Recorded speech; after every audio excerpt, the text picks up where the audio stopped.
जो मैंने भेज खाइबा को पसंद करुचंती तो तांको पई एई रेसिपी आउ रेस्टोरेंट को जीवा को भी पड़िबनी। घरे केमती अति सहजरे एई भली भाबरे सोयाबीन रो मंचूरियन बनै परिबे और कम समय भितर किछि कम जिंस रे सोया मंचूरियन बनया पई मु एठी गोटे गिना पाखापाखी मात्र 200 ग्राम हबा सोयाबीन नेछि। ताको आपण कोन करिवे ना गरम पानी सेथिरे ऐड करिके 10 रु 15 मिनिट ताको कवर करके ताको ढांकी के छाड़ी देबे। आपण जेकोसी ब्रांड रो सोयाबीन नहीं पारिबे, छोट बड़ मध्य नहीं पारिबे। एठी 10 रु 15 मिनिट परे देखंतु सोयाबीन बड़ी भल से बतुरी जाइछि आउ सॉफ्ट भी हो जाइछि। तो एठी हमें कौन करबा ताकू भल से छांकी दबा आउ ठंडा पानी रे 2 रु 3 थर ताकू भल से धोई आनिबा। काहेकि ना जेहेतु गरम पानी रे भिजा होइछि तो सेति पई ताकू कुकिंग प्रोसेस बंद करबा पई ताकू ठंडा पानी 2 रु 3 थर देकी ताकू धोई देबे आ भल से चुपुड़ी आनिबे। तो ये भाव में मो सोयाबीन को भल से चुपुड़ी आनी। आपण ब्लेंडिंग जार हो किंबा एमती गोटे चॉपर हो से सोयाबीन को देकी आपण कौन करेंगे ना भल से ताको चॉप करे जो कि पूरा ग्राइंड होमती चूना चूना टाइप परफेक्ट आमर बनी। तो ये भाव में सोयाबीन को एमती गुंड करनबा। गुंड कर सारा पर ताको आम गोटे बड़ बाउल को ट्रांसफर करनबा। ये भाव में चूना चूना रहिबो, बेसी पेस्ट भली करेनि कहीं पेस्ट भली कला माने मंचूरियन बनी पारिबनी। तो ये भाव में चूना चूना आमर दरकार, चूना चूना हेले ही जाइकी परफेक्ट आमर बनिबो। एबे आमे सोयाबीन को साइड रे रखिबा। तो एठी आमे सॉस बनया पई मोइठी गोटे छोट बाउल के नेची, सेथिरे 2 चम्मच विनेगर, 4 चम्मच नेची टमाटो सॉस, 1 चम्मच नेची चिली सॉस, 2 चम्मच नेची मोइठी पिज्जा सॉस जोटा कि बहुत ही बढ़िया टेस्ट दबो। एठी मो नेची 4 चम्मच सोया सॉस। तो एबे आमे सब जिंस को भले से मिक्स करबा। तो हमर बनी गला चाइनीज सॉस। क्वांटिटी अनुसार बेसी कम मध्य करि परिबे। तो मोर सोयाबीन क्वांटिटी अनुसार मु एतिकी सॉस नेची, तो आपण से अनुसार बेसी कम करि परिबे। एबे सॉस को साइड रखिबा। तो एठी मु गोटे प्लेट रे नेची किछि काटिकी रखिथिबा कैप्सिकम, पियाज, टमाटो, अदा, रसुण को मैं एमती पूरा फाइन चॉप करिछि। तो से सब आनिकी हमें एबे कोन करबा ना अधा अधा सोयाबीन रे ऐड करबा, अधा अधा ऐड करबा आउ अधा रखिबा परे हमर दरकार पड़िबो। तो सेति पई आपण एठी चाहिले आपण बंधा कोबी ऐड करि परिबे, गाजर ऐड करि परिबे किंबा आउ जे कोनोसी वेजिटेबल्स मध्य ऐड करि परिबे। तो मु एठी किछि भी वेजिटेबल्स ऐड करू नाही, केवल पियाज, टमाटो आउ हमर अदा, रसुण, कैप्सिकम। एथिरे आमे 3 रु 4 चम्मच कॉर्नफ्लोर एठी ऐड करबा। तापरे मु एठी पुणी 2 चम्मच पाखापाखी पिज्जा सॉस ऐड करिछि जोथि पई कि तार टेस्ट बहुत बढ़िया आसे। स्वाद अनुसार लूण 1 चम्मच, जीरा गुंड 1 चम्मच, रेड चिली पाउडर 1 चम्मच, धनिया गुंड एठी 1 चम्मच, चाट मसला आउ एठी 1 चम्मच गोलमरीच गुंड। बस एतिकी जिनस रे आमे भल से मिक्स करनबा, भल से अटा भली चकटी नबा जेमिति कि तार बाइंडिंग आछि कि नहीं आपण एठी चेक करिवे। देखबे एठी बॉल भली हमर सोयाबीन बनी जाउची, ता माने हमर परफेक्ट बाइंडिंग आसी जाय। यदि एठी चेक करिवे जदि बाइंडिंग आसु नाही ताहाले आपण 1 रु 2 चम्मच एठी मैदा मध्य ऐड कर परिबे।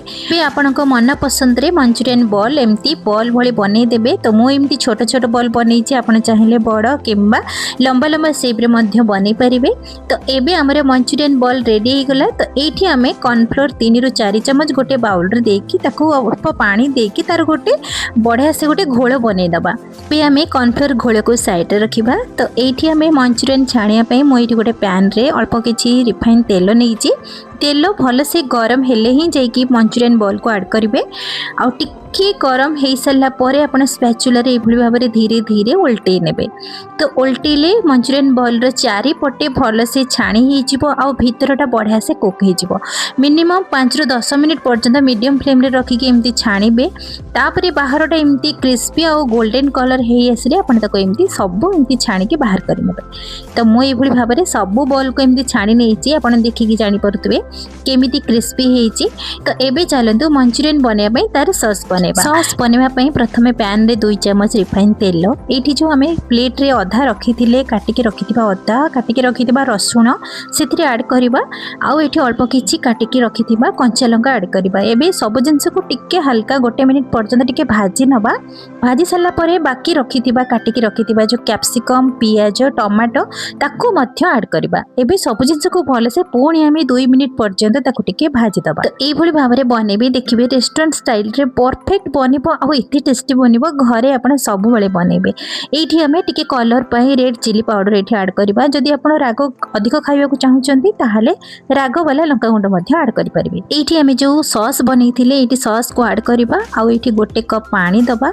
एबे भल से सॉस को मिक्स करबा आ ताको टिके फुटिबा पई छाड़िबा। एठी जदि आपनको टिके सुखिला लागुची ताहाले आपण आउ टिके पानी मध्ये ऐड करि परिबे। तो मु एठी गोटे चम्मच पिज्जा सीजनिंग 2 चम्मच चीनी आ एठी कॉर्नफ्लोर जो हमें घोल बनै के रखिथिले तो घोल को एठी ऐड करबा। ता सहित मु एठी पुणी गोटे कप पानी देछि। एबे हमें सब जिनस को पुणी भल से मिक्स करबा आ ताको गैस रो फ्लेम को स्लो मीडियम रे रखी कि आमी ताको एठी जदि आपनको लूण कम लागुची ताहाले आपण लूण मध्ये ऐड करि परिबे। जेहेतु सॉस रे लूण भागटा थाए आ सोयाबीन रे जते बेले मंचूरियन बनौथिले आमे सेथिरे भी स्वाद अनुसार लूण मध्ये ऐड करिसेंती। आपनको जदि टिके लूण कम लागुथबो एठी चेक करिवे ताहाले आपण लूण को ऐड करि परिबे। भी भल से फुटिला पर्यंत मो 2 कप पानी देछि। एबे आमे ग्रेवी को फुटी सल्ला परे मंचूरियन बॉल को ऐड करबा। ताको भल से मिक्स करबा। गैस रे फ्लेम को स्लो रखी कि आमे ताको 5 मिनिट पर्यंत ताको कवर करके सिजेबा पई छाड़ी दबा। 5 मिनिट पर देखंतु बढ़िया से हमरे मंचूरियन बढ़िया से बनिक रेडी हो गलानी।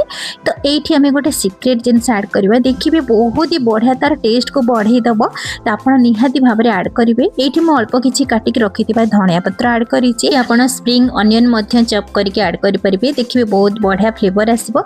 एठी सीक्रेट जिनस हला मैगी मसला। म एठी गोटे पैकेट ऐड करिछि। मैगी मसला सहित आपण निश्चित भाबरे थारे मंचूरियन बनांतु ना तार टेस्ट देखिबे 2 गुणा बढ़ी जिवो। तो एबे हमें गैस रो फ्लेम को बंद करबा। जदि आपण ग्रेवी चाहुचन एमती ग्रेवी रखिबे। तो मु एठी आपण मानको गोटे मंचूरियन काटिक देखुची। देखंतु केते सुंदर भाबरे सॉफ्ट आ जुसी जुसी बनिची। तो आपण जदि ग्रेवी टिके सुखिला रखिबा को चाहुचन ताहाले आउ टिके ड्राई करके आपण एमती सर्व करके रोटी परोटा नान फ्राई राइस सहित आपण एन्जॉय करि परिबे। रेस्टोरेंट थारो भी कम नुही ए मंचूरियन माने भेज खाइबा को पसंद करूचंती। तो एई भली भाबरे निहाती बनांतु निजे खांतु समस्त को खुआंतु। स्पेशली तो पिला मानक पई बहुत ही पसंद ए चाइनीज फूड। केमिति लागिला आजिर ए रेसिपी। जदि पसंद आसीथिबो बिंदुरोसी चैनल को सब्सक्राइब करिनेबे। पाखरे बेल आइकन को निश्चित भाबरे प्रेस करिवे। लाइक कमेंट करबा को जमा भी भूलिबेनी। पुणी देखा हबो नुवा वीडियो रे। से पर्यंत नमस्कार।